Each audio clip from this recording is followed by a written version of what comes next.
Olá, seja bem-vindo ou bem-vinda a este vídeo da Forming Hackers. Meu nome é Ismael Oliveira, conteúdo HTML Injection mais CSP, Content Security Policy, mais Base64. Primeiramente, vamos entender a teoria de HTML Injection seguindo a WASP como referência. Injeção de HTML é um tipo de vulnerabilidade de injeção que ocorre quando um usuário é capaz de controlar um ponto de entrada e injetar código HTML arbitrário em uma página da web vulnerável. Esta vulnerabilidade pode ter muitas consequências, como a divulgação de cookies de sessão de usuário que poderiam ser usados para se passar pela vítima, ou de forma mais geral, pode permitir que um invasor modifique o conteúdo da página vista pelas vítimas. Essa vulnerabilidade ocorre quando a entrada do usuário não é higienizada corretamente e a saída não é codificada. Uma injeção permite que o invasor envie uma página HTML maliciosa à vítima. O navegador visado não será capaz de confiar nas partes legítimas das partes maliciosas da página e, consequentemente, analisará e executará a página inteira no contexto da vítima. Existe uma ampla variedade de métodos e atributos que podem ser usados para renderizar conteúdo HTML. Se esses métodos receberem uma entrada não confiável, haverá um alto risco de vulnerabilidade de injeção de HTML.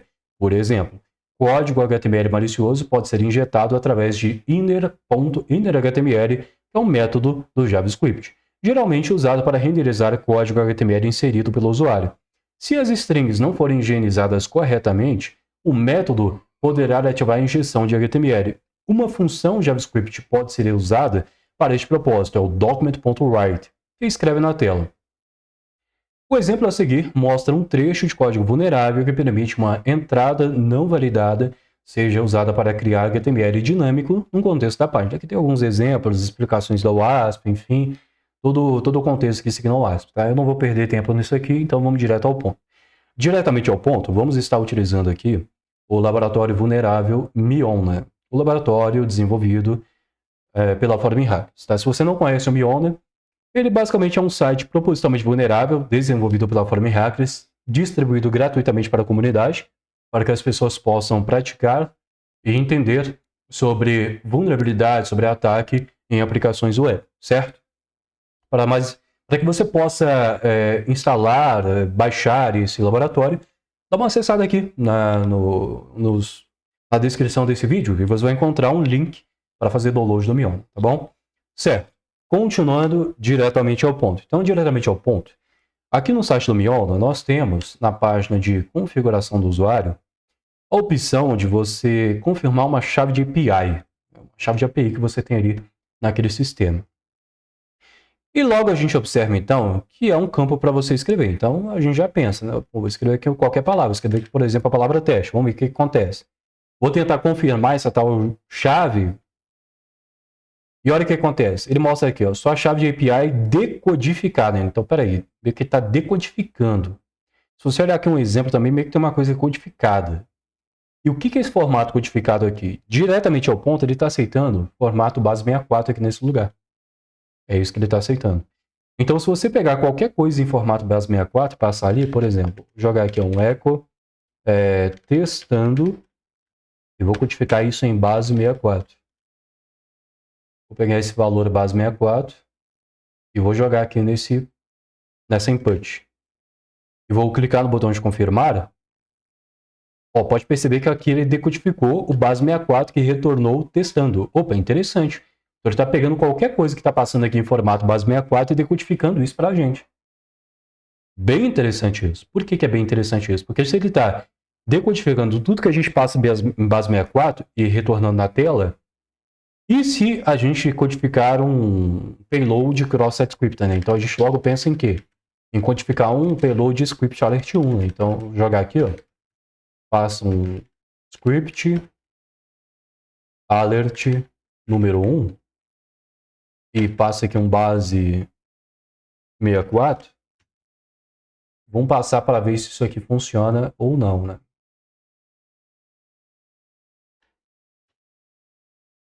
E pode perceber que o código não funcionou. Mas pode perceber também que ele nem aparece aqui. Na verdade, ele está aqui, só que ele não executou. Você pode perceber que o alert 1 não executou. Não Não apareceu aquele pop-up número 1. Vamos olhar o código-fonte.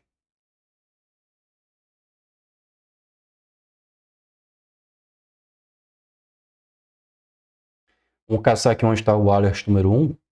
Vou dar um Ctrl F aqui para facilitar a minha vida. Aqui, ó, pode perceber que o alert número 1 renderizou no browser. Você pode perceber que o browser está interpretando, ele está conseguindo identificar que isso aqui é uma tag de script. O navegador está entendendo que isso aqui é uma tag de script. O navegador está entendendo isso, mas o navegador não está executando. Aí você deve estar pensando assim, pô, mas que bruxaria é essa, né? Porque o navegador está entendendo que tem uma tag de script, mas ele não executa. Por quê? Né? Por quê? Pode perceber que o navegador ele entende que é uma tag de script, mas não executa. Mas por quê? Por qual motivo que isso aqui não está executando? O motivo é o tal do CSP. O Content Security Policy. Deixa eu pegar aqui para a gente. Ó. Content Security Policy. Uma política de segurança de conteúdos. Vou pegar isso aqui e vou abrir para traduzir aqui para a gente no navegador Chrome.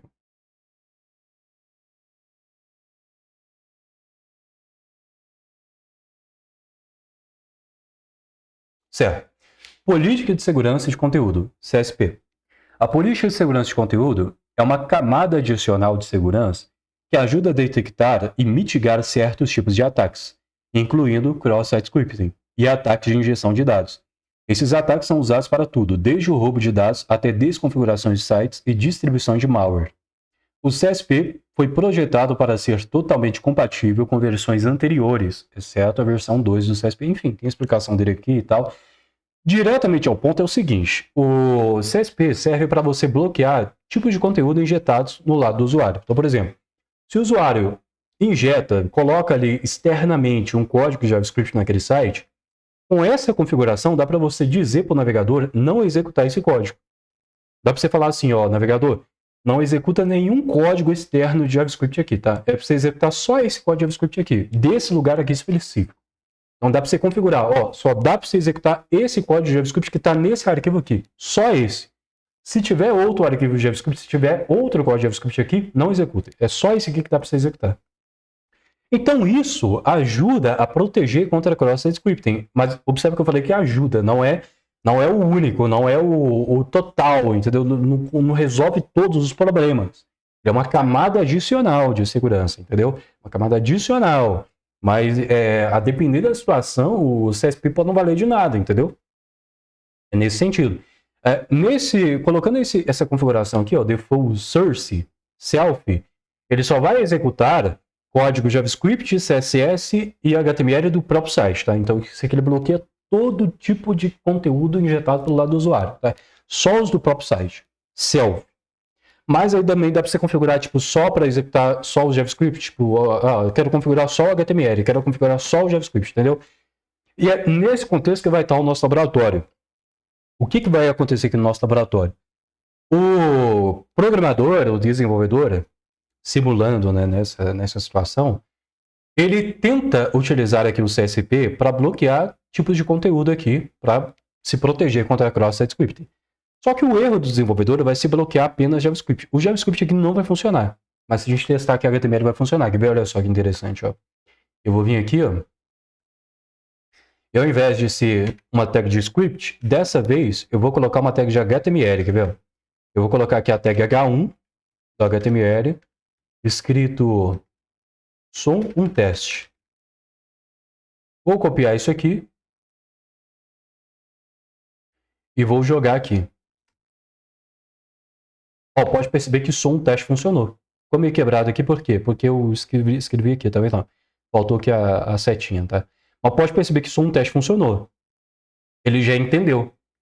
E se eu passar aqui, por exemplo, com CSS ainda, ó, com style aqui CSS, ó. Style color blue. Vou colocar aqui um color red. Vamos copiar isso aqui para ver se funciona.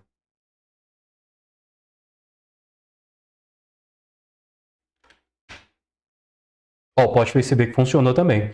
Ou seja, qualquer código HTML, qualquer código CSS que tu colocar aqui, vai funcionar. Mas se você tentar colocar um JavaScript, não vai funcionar.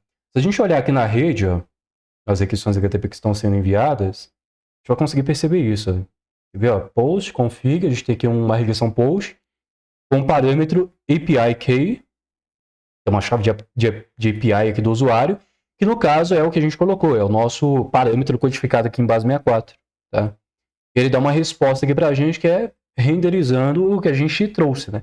Agora vamos ver isso aqui no back-end. Né? Vamos ver no back-end como é que isso aqui está acontecendo, né? No config.php aqui, no código-fonte. Vamos ver o que acontece aqui. Ó. Olha só, bem aqui em cima, pode perceber que tem um header HTTP sendo setado aqui pelo PHP. Ó. O header Content Security Policy, que está filtrando script source, ou seja, de onde pode ser executado aqui os JavaScripts desse site. E ele está dizendo que os JavaScripts desse site só podem ser executados dele mesmo, ou seja, só os próprios arquivos JavaScript daquele site, só os próprios códigos JavaScript daquele site que podem ser executados. Se um hacker tentar injetar um JavaScript ali, não vai executar. É por isso que quando a gente tentou jogar um JavaScript não funcionou. Só que o erro aqui do desenvolvedor é colocar, colocar um filtro de segurança apenas para JavaScript. Ele não colocou a segurança para HTML, ele não colocou a segurança para CSS, ele só colocou de JavaScript. Então, por isso que a gente consegue, é por isso que a gente consegue colocar aqui um código HTML e ele funciona. Então, eu quero te passar um aprendizado. Aqui eu vejo, né? Aí tem aqui um cookie de sessão e tal, mas que não importa, né? Agora vamos olhar aqui no outro pedaço aqui do código, né? Deixa eu só dar uma quebra de linha aqui pra gente. Vai ficar mais fácil.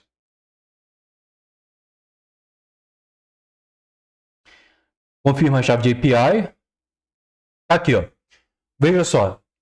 Mas se o quê? Se tiver chegando aqui uma requisição tipo post com parâmetro API key, que é o parâmetro da input HTML onde a gente está escrevendo, que é essa aqui, ó. Se a gente clicar em inspecionar elemento, ó, tu pode perceber que o nome do parâmetro aqui é API key, é dessa input HTML.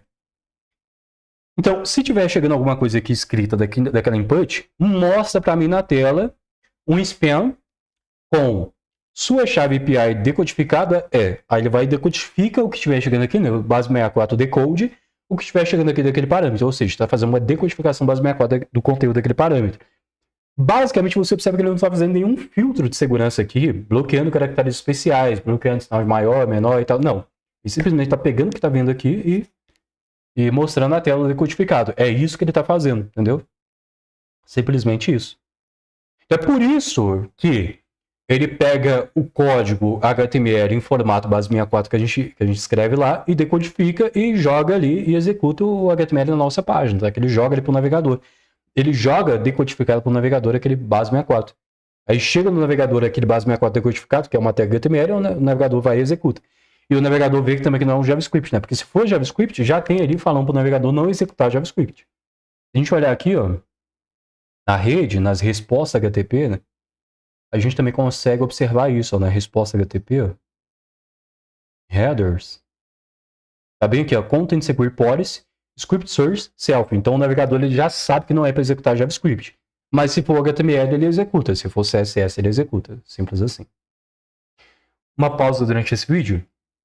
É importante eu lhe dizer que os cursos da Form Hacker já estão no ar. Você já pode ser nosso aluno. Ministramos aulas particulares e também, a depender da data que você estiver assistindo esse vídeo, está em produção, na data presente, 23/1/2024, o curso Web Hacking Avançado da Form Hackers. A depender de quando você estiver assistindo esse vídeo, talvez esse curso já deve estar no ar. Para mais informações, acesse formhackers.com ou nosso Instagram oficial, @formhackers. Ok, prosseguindo. Qual que é o aprendizado que eu quero que você observe aqui, nesse contexto aqui, nesse laboratório? O aprendizado que eu quero que você observe é que nem sempre você vai testar só um script alert 1. Às vezes, você precisa codificar em base 64. E às vezes, mesmo codificando base 64, aquele contexto ali, aquele ambiente, ele não vai aceitar JavaScript, ele não vai executar JavaScript. Mas a depender da configuração que estiver ali, ele vai executar um HTML, ele vai executar um CSS. E aí você vai ter um CSS injection ou HTML injection. Também existe o CSS injection, tá? Deixa eu olhar aqui, ó. Tem CSS injection também. Vou só traduzir isso aqui no navegador Chrome. CSS Injection.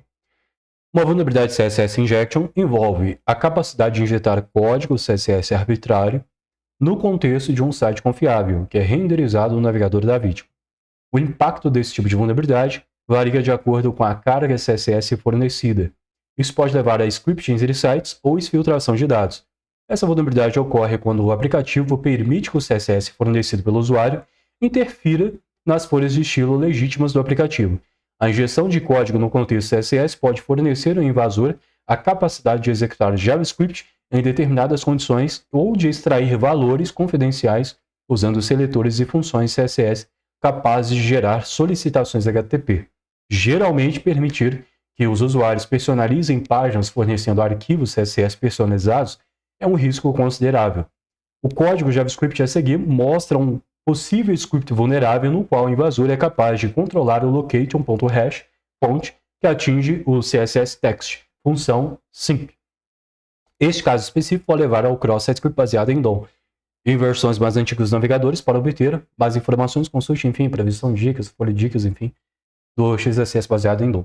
Então, diretamente ao ponto, a gente também consegue fazer um CSS Injection aqui. Olha só que interessante, quer ver? Ó, se a gente pega aqui, dessa vez, um payload em CSS, eu vou colocar aqui o style. Vou colocar um exemplo bem bobo, tá? Um exemplo bem simples aqui, só para a gente analisar.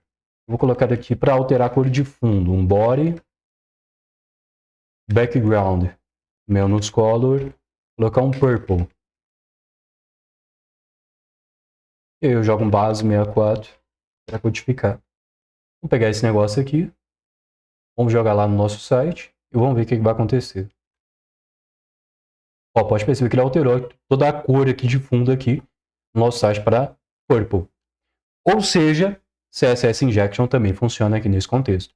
Então temos um HTML Injection e um CSS Injection. Então, às vezes, na situação onde você está testando, pode ser que não funcione JavaScript, mas pode ser que executa HTML. Se não executar nem JavaScript nem HTML, pode executar CSS. Ou vice-versa. Né? Certo. Então, este foi o conteúdo deste vídeo. Eu espero que você tenha gostado. Eu espero que você tenha compreendido. E desejo, então, uma boa sorte, bons estudos, boas revisões neste conteúdo, boas pesquisas e até a próxima. Tchau, tchau. Boa sorte.